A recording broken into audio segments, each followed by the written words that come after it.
ఒక విషయాలను మనం నేర్చుకునే ముందు ప్రతిదానికి ఒక పరిచయం అనేది ఉంటుంది.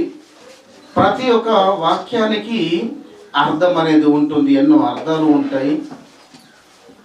మనకు ఒక విషయం మనకు అర్థం కావాలి అంటే పరిచయం కావాలి. ఈ పరిచయాన్ని యేసు స్వామి తన కాలంలో తన సేవ పరిచర్యలో చాలామంది ప్రజలకును అపోస్తలుకును పరిచయం చేస్తూ, అనగా ఉపమానాలు చెప్తూ, ఇవి పరిచయాలు నీ ఆలోచనలకు అందిన సంగతులను నేర్పించి పరిచయం చేయించి, అప్పుడు తండ్రి మాటలు చెప్పుమన్న మాటలు ఈ లోకానికి బోధన చేసేవి. కాబట్టి మనం నేర్చుకునే విషయాలు ఎన్నో, వాటిని తొందరగా మనం నేర్చుకుంటూ ముందుకెళ్ళిపోదాం. జాగ్రత్తగా ఉండండి. వాక్యాన్ని సహకరించడానికి, చదివి సహకరించడానికి సిద్ధంగా మీరందరూ కూడా స్టడీగా మీరున్నారని నేను కోరుతున్నాను. ముందుగా దేవుడు ఈరోజు నిజంగా మమ్మల్ని బ్రతికిస్తున్నాడా లేదా, అసలు మన బ్రతుకు ఎవరిలో ఉంది, ఎవరి దగ్గర ఉంది, ఆయన ఎవడు మనకు ఆ కాలములను, సమయములను, దినములను, సంవత్సరాలను గడుస్తున్నాయి అంటే, గడుపుతున్నామంటే, ఆ కాలాలలో కూడా మనం ఉంటున్నాము అంటే ఎవరిచ్చినటువంటి కాలగతులలో మనం ఉన్నాం. ఎందుకు ఉన్నాం, ఎందుకు ఆ కాలగతులు దేవుడు ఇచ్చాడు, వాటిని అనుభవిస్తున్నాం, ఇవంతా కూడా మనకు తెలియాలి. ఈరోజు ప్రతి మనిషి తన సొంత కార్యమును గూర్చి మాత్రమే విచారణ కలిగి ఉన్నాడు, ధ్యాస కలిగి ఉన్నాడు. తన కార్యక్రమాలలో ఏ శక్తి లోపము లేకుండా నిమగ్నమైపోయాడు మనిషి. అర్థమవుతుందా? నా పని నేను చేయడానికి, మీ పనులు మీరు చేయడానికి ఏమైనా ఆటంకం వస్తుందా? మీకు శక్తి ఏమైనా లోపంగా అనిపిస్తుందా? చాలా ధైర్యంగా, చాలా బలంగా, చాలా హుషారుగా మీరు మీ కార్యక్రమాలు జరిగించడానికి మీరు సిద్ధపడుతుంటారు, చేస్తుంటారు. అది ఎప్పుడు అన్నప్పుడు ప్రతిరోజు. అది ఎన్ని గంటలు అన్నప్పుడు ఉదయము 5 గంటల నుంచి సాయంత్రము 4-5 గంటల వరకు పని కలిగి ఉంటాం. ఏ పనిలో? మన సొంత పనిలో. ఆ పనిని చేయడానికి మనిషి ఎవరు కూడా ఏ శక్తి తమకున్నటువంటి శక్తిలో ఏ లోపము లేకుండా చేస్తారు. లేదు నాకు తలనొప్పి, నా పని నేను చేయలేను, లేదా నాకు జ్వరం వచ్చేస్తుంది, ఇది లోపాలు అంటారు, శక్తికి లోపాలు. కానీ ప్రభు అంటాడు, ఆ మాటలు నేర్చుకుందాం మనం ఈరోజు. శక్తి లోపము లేకుండా ప్రభు పని చేయాలి. మన పని ఎలాగైతే శక్తి లోపము లేకుండా చేస్తున్నామో, ప్రభు పనిని కూడా అలానే చేయాలని పాఠం ఈరోజు మనకు నేర్పిస్తుంది. ఒకసారి ఈరోజు నడిపించిన ఈ కార్యక్రమాలలో ఒక విలువైనటువంటి మాటలు కృష్ణ ద్వారా దేవుడు తెలియజేశాడు. బ్రతికి ఉన్నప్పుడే పని చెయ్యాలి, బ్రతికి ఉన్నప్పుడే దేవుని సన్నిధికి రావాలి, బ్రతికి ఉన్నప్పుడే వాక్యాన్ని చెప్పాలి, మరణించాక ఇవి ఏమి కూడా ఉండవు అని పాఠం మన అందరి నేర్పిస్తుంది. ఎందుకు మనం బ్రతికి ఉన్నాము, బ్రతికి ఉండడానికి గల కారణం అసలు ఏంటి, ఒకసారి మనం నేర్చుకుందాం. మమ్మల్ని కన్న తల్లిదండ్రుల, మా తల్లిదండ్రులకు కన్న ఆత్మలకు తండ్రి అయిన దేవుడా, నీ జీవితం నా జీవితం, నీ బ్రతుకు నా బ్రతుకు, నీ శక్తి నా శక్తి, అవునా? నీ జ్ఞానము నాకున్నటువంటి జ్ఞానము అసలు ఎవరిలో ఉంది, ఎవరు ఇచ్చారని బైబిల్లో చూద్దాం. ఒకసారి చూద్దామా? కీర్తన గ్రంథం ఒకసారి తీయండి. ఒకసారి ముందు అసలు దేవుడు నీకు నాకు మనందరికీ కాలగతులు ఎప్పుడు నిర్ణయించాడు ఒకసారి మొట్టమొదటగా మనం చూద్దాం.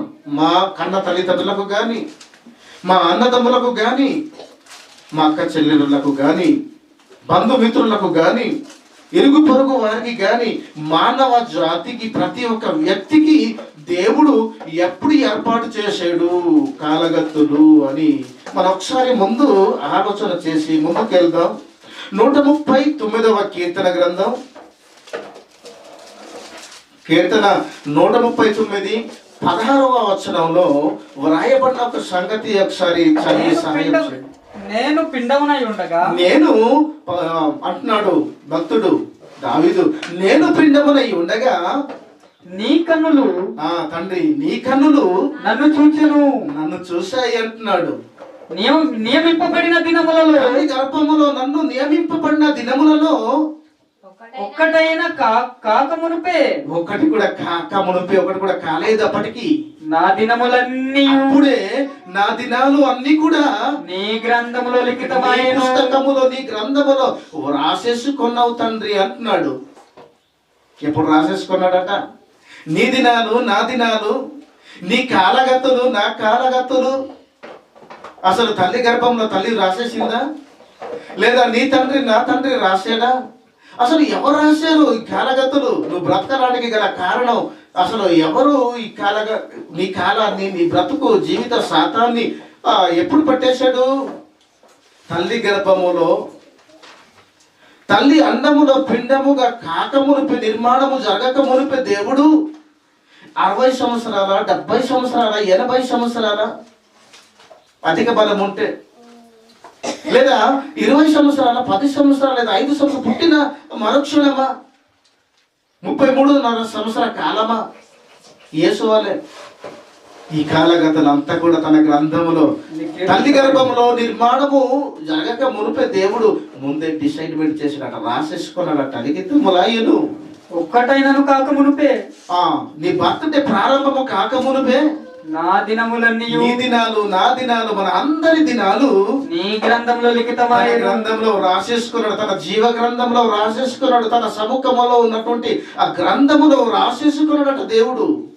అందుకే ఈరోజు కాలం ఉంది నీకు, సమయం ఉంది నీకు, నెలలు ఉన్నాయి నీకు, సంవత్సరాలు ఉన్నాయి నీకు. అందుకే ఈరోజు బ్రతికి ఉన్నావు. నీ కాలగతులు నాకు తెలుసు, నీ నెలల సంవత్సరాలు నాకు తెలుసు అంటున్నాడు. మించజాలని వయసు పరిమాణాన్ని అప్పుడే తల్లి గర్భములో అన్నములో పిండంగా కాకమునిపే డిసైడ్ చేసాడు దేవుడు. ఎంత గొప్ప దేవుడు! అందుకే చాలా మంది వారు వెళ్ళిపోతున్నా, వారికి వ్రాసినటువంటి కాలగతలు అయిపోయేసరికి వారు వెళ్ళిపోతున్నారు. ఈరోజు మనం మాత్రం ఈరోజు ఉన్నాం. కాలగతలు ఇంకా ఉన్నాయి. ఎందుకు ఉన్నాయి? చెప్పండి. తన పని కొరకు, తన ఇష్టాన్ని నెరవేర్చుట కొరకు, నీ కోసం నా కోసం దేవుడు ముందుగా సిద్ధపరిచినటువంటి సత్క్రియలు చేయుట కొరకు.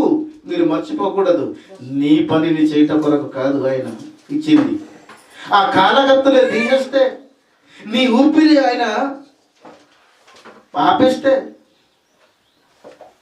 మట్టి అయిపోతావు నువ్వు, బూడిదైపోతావు నువ్వు, మంచంలో పడతావు నువ్వు.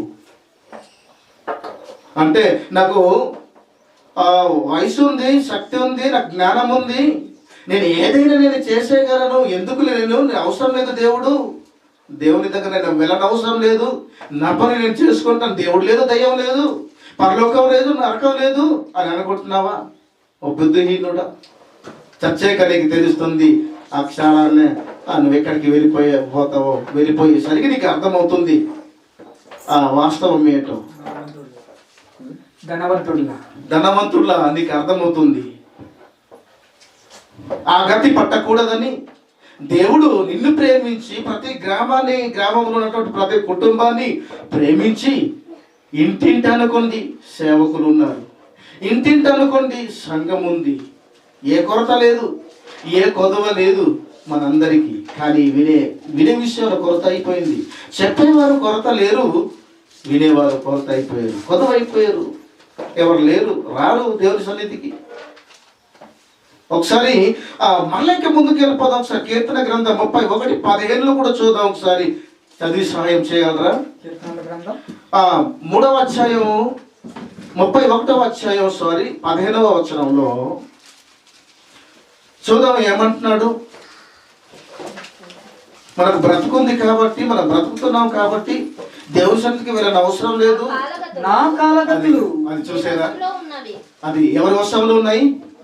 నీ కాలగత్తులు, నా కాలగత్తులు, నా బ్రతుకు జీవితాలు నీ వశములో ఉన్నవి. తండ్రి వశంలో ఉన్నాయి. ఎందుకు?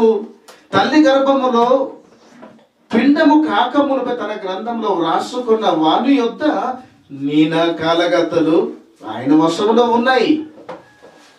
ఆ కాలగతులను దేవుడు తీసేస్తే, ఆ కాలగతులను దేవుడు తక్కువ చేసేస్తే నువ్వు బ్రతకగలవా? నేను బ్రతకగలను చెప్పండి. అప్పుడు మన పనులను మనం చేయడానికి ఏమైనా అవకాశాలు ఏమైనా ఉన్నాయా? లేవు.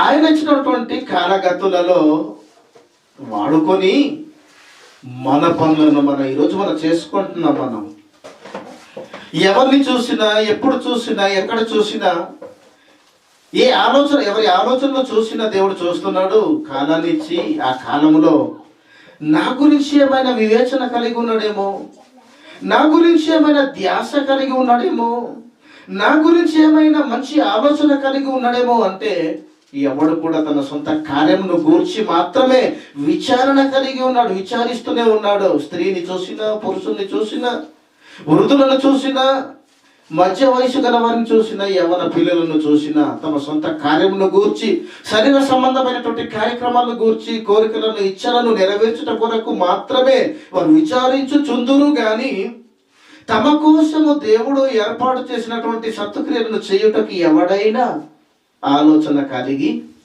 లేడు అని వాక్యం మనకు స్పష్టత ఇస్తుంది. అర్థమవుతుందా? చెప్పండి, నిజంగా చెప్పండి. దేవుడిచ్చినటువంటి ఈ బ్రతుకులో ఏ కార్యక్రమంలో మనం ఎక్కువగా ఉన్నాం?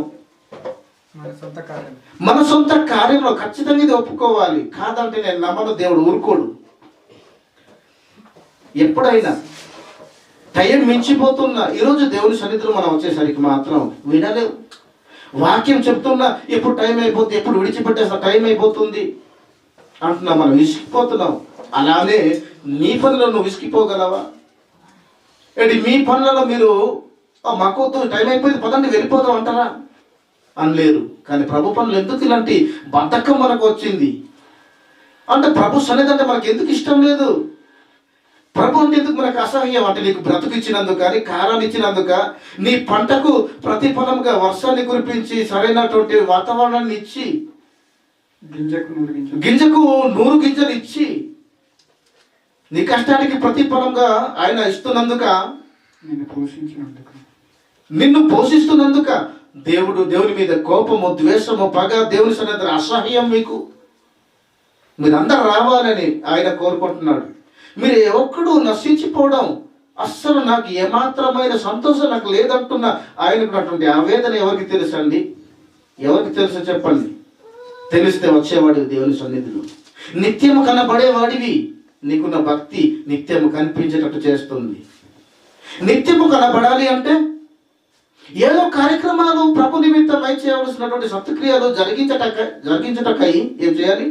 నిర్వహించాలి. సంఘమే నిర్వహించాలి. వచ్చి అన్యులు ఎవరు నిర్వహించరు. చిన్న చిన్న సెమినార్లు పెట్టాలి, యవన కూడికలు పెట్టుకోవాలి, గృహ కూడికలు పెట్టుకోవాలి, రకరకాల కార్యక్రమాలు ఎన్నో ఉన్నాయి. పేదవారికి సహాయం చేయాలి. ఇలాంటి కార్యక్రమాలు ఎన్నో, బైబిల్ మనకు ఇచ్చే కార్యక్రమాలు, పనులు ఎన్నో ఉన్నాయి. వీటిని మనం చేస్తున్నాం దేవుని సన్నిధికి. ఎప్పుడు కనబడటం లేదు. ఇప్పుడు దేవుని ఆలోచన సభలో కనబడేవాడు, ఆయన దృష్టికి ఆలోచన కలిగి ఉండాలి అంటే నిత్యము దేవుని సన్నిధిలో భూమి మీద కనబడేవాడే ఆయన ఆలోచన సభలో ఉంటాడు, జ్ఞాపకాల్లోనికి ఉంటాడు.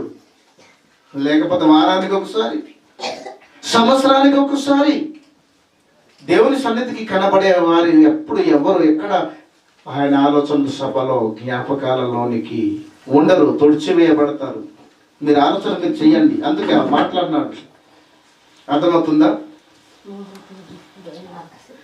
15వ మాటలో అన్ని కంప్లీట్గా నేర్చుకున్నాం మనం. చాలు దేవి, అంటే చాలు మనకు. నా కాలగతులు, నీ కాలగతులు, మా బ్రతుకు కాలగతులు, సంవత్సరాలు, నెలలు, దినములు, సమయములు, ఇవంతా కాలగతులు అంటే అర్థం ఏంటి? ఇవన్నీ కలిగినదే ఒక కాలం. ఇవంతా కూడా నా వశంలో అంటున్నాడు, నా దగ్గర ఉన్నాయి అని అంటున్నాడు. అంటే దీన్ని బట్టి తండ్రి దగ్గర లేదా? లేదు. తల్లి దగ్గర లేదా? లేదు. మరి తల్లి ఇవ్వాలి కదా, మరి 9 నెలలు అక్కడే నేను నివాసం చేసేది కదా. తల్లి అన్నంలో నేను ఒక పిండముగా పిండముగా నేను మొదలైనప్పటి నుంచి నేను 9 నెలల వరకు నేను అక్కడే ఉన్నాను. తల్లి అయినా ఇచ్చి ఉండాలి కదా, మరి తల్లి దగ్గర లేదా? మోయడం వరకే దేవుడు పెట్టాడు, అంతవరకే తప్ప తల్లిలో ఆడదో తెలీదు, మగవాడో తెలీదు. అలాంటప్పుడు దాని బ్రతికెలా ఇవ్వగలదు? తల్లి కానీ తండ్రి కానీ నిర్మించేవాడే ఇవ్వాలి.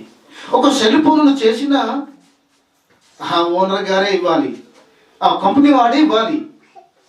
దాని శాతం, బ్యాటరీ శాతం ఎవడు పడితే వాడు ఇచ్చేయడానికి వీల్లేదు, అంతేనా? అందుకే 100% బ్యాటరీ ఛార్జింగ్ అయిన తర్వాత నువ్వు 24 గంటలు చేసిన మించజాలని వయసు పరిమాణాన్ని దాని ఒక శాతాన్ని కంపెనీ వాడు పెట్టాడు. అలానే నీ ఆయుష్కాలం నా ఆయుష్కాలం మించజాలని వయసు పరిమాణాన్ని దేవుడు నీకు ఇచ్చాడు, నాకు ఇచ్చాడు.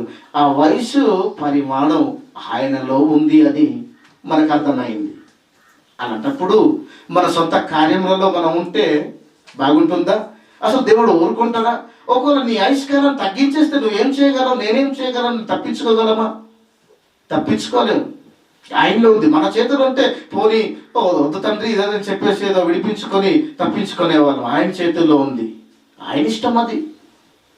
ఇప్పుడు మరొక మాట చూద్దాం ఒకసారి. అపోస్తల కార్యములలో అంటున్నాడు, అపోస్తల కార్యములు అదే విషయాన్ని చెప్తున్నాడు. ఆయన వశంలో ఉంది. మీ జీవిత కాలం అంతా ఏమనుకుంటున్నారో, మీ ఇష్టానుసారంగా మీ కార్యములను మీరు చేయడానికి ఒకసారి మీరు ఆలోచన చేయండి. అపోస్తల కార్యములు 1వ అధ్యాయం 7వ మాట ఒకసారి చూద్దాం. ఏమంటున్నాడు? కాలములను సమయాలను తండ్రి తన స్వాధీనములో ఉంచుకొని ఉన్నాడట. ఇదిగో తల్లి గర్భములో పిండముగా కాకమునుపు, ఆయన నిర్మాణము చేయకమునుపే నీ దినాలు అన్ని కూడా, నీ కాలగతులు అన్ని కూడా తన గ్రంథంలో రాసుకున్నాడు. ఆయన అంటున్నాడు, నా కాలగతులు ఆయన తన వశంలో ఏం చేసుకొని ఉన్నాడు, భద్రపరచుకున్నాడు, కొన్ని ఉన్నాడట. ఆయన తన వశంలో పెట్టుకున్నాడట. నీ కాలగతులు, నువ్వు ఎక్కడికి పారిపోతావు, నువ్వు ఏం చేస్తావు, నువ్వేం చేయగలవు, నువ్వు చెప్పు. తప్పించుకోలేవు. ఆయన ఇవ్వాలి. నువ్వు బ్రతకాలి అంటే ఆయన ఇవ్వాలి. నువ్వు చనిపోవాలన్నా ఆయన అనుమతి కావాలి. సాతాను నిన్ను శోధించాలన్నా ఆయన అనుమతి కావాలి. ఏదైనా నాశనం అయిపోవాలన్నా, బాగుండాలన్నా ఆయన అనుమతి ఉండాలి. ఆయన అతిక్రమింపవు ఏది. ఈరోజు మనిషి నువ్వు నేను మాత్రం అతిక్రమిస్తున్నావు, ఆయన మాటను ఉల్లంఘిస్తున్నావు, పక్కన పెట్టేస్తున్నావు, తిరుగుబాటు మనం చేస్తున్నావు. అందుకు ఆయన బాధపడుతుంటాడు. నా పిల్లలను పెంచి గొప్పవారిగా నేను చేస్తే చివరికి నా పిల్లలు తిరుగుబాటు చేస్తున్నారు అని ఆకాశంతోనూ భూమితోనూ చెప్తున్నాడు. తన బాధ నివారణ చేస్తున్నాడు. చెప్తే మన వినే రకాల లేదు. సరైన వర్షాన్ని కురిపిస్తున్నాడు, నిన్ను పెంచుతున్నాడు, పోషిస్తున్నాడు, పలాహారాలు ఇచ్చాడు, అన్ని ఇస్తున్నాడు. ఇంత గొప్పగా పెంచాడు నిన్ను. చివరికి నా మాటలు వినాలని, నా పని చేయాలని, కానీ ఆయన పనిలో మనం లేము. ఒకసారి ఆ యాకోబు పత్రిక కూడా చూడండి. అసలు మన జీవితాలు ఎలాంటివో, మన జీవితాలు ఎలాంటివో యాకోబు పత్రిక యాకోబు గారు రాస్తూ మన జీవితాలను పరిశుద్ధాత్మ ప్రేరణతో వ్రాసిన సంగతులు ఒకసారి చూద్దాం. యాకోబు పత్రిక 4వ అధ్యాయం 14-15 వచనాలు.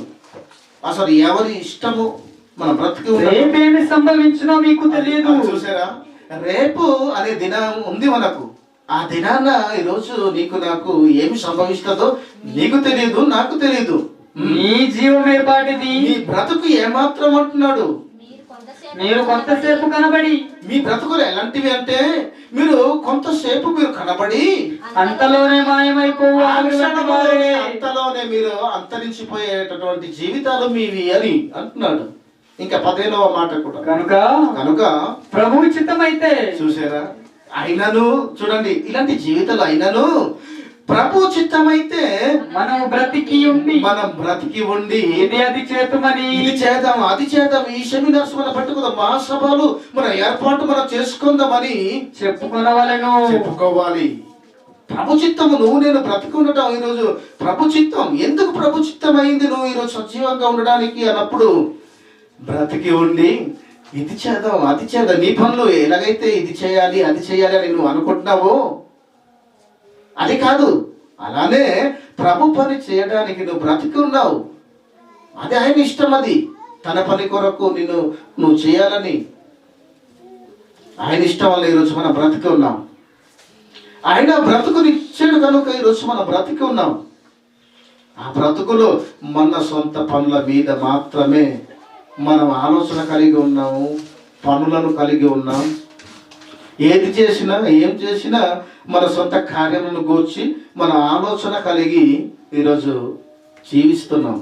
దేవుడు చూస్తూనే ఉన్నాడు, ఆయన బాధపడుతూనే ఉన్నాడు, ఆయన్ను ఈ దినదినం బాధ పెడుతూనే ఉన్నాం, దుష్ట కార్యక్రమాలు చేస్తున్నాం. ఈ లోక బ్రతుకు కోసము మనం కష్టపడుతుంటాం. కానీ ఈ లోకం పెట్టిన తర్వాత మరో లోకానికి మనం చేరిపోయిన తర్వాత శాశ్వతమైన బ్రతుకు కోసం మనం పోరాటం లేదు. మన పోరాడకుంటే దేవుడు ఎలా నిత్య జీవం చేస్తాడు? ఎవరికైనా, నాకైనా, మీ అందరికైనా ఇవ్వడు. నిత్య జీవం కోసం ఎక్కువ కష్టపడాలి. కాబట్టి ఇప్పుడు చూద్దాం ఒకసారి. ప్రభువుని వెతికేవారు, ప్రభువుని గణపరిచేవారు ఎలా ఆయన్ను స్తుతిస్తారో, ఎలా గణపరుస్తారో, ఏ కార్యక్రమాలు చేస్తారో, బ్రతికుండగా చేస్తారా, మరణించగా చేస్తారా, ఈ సందర్భాలు ఒక్కొక్క విషయాన్ని మనం నేర్చుకుంటూ వెళ్ళిపోదాం. చూడండి, మనం చనిపోయే జీవితాలు మనవి ఇంతలో కనబడి అంతలో మాయమైపోయే ఆవిరి వంటి జీవితాలు మనవి.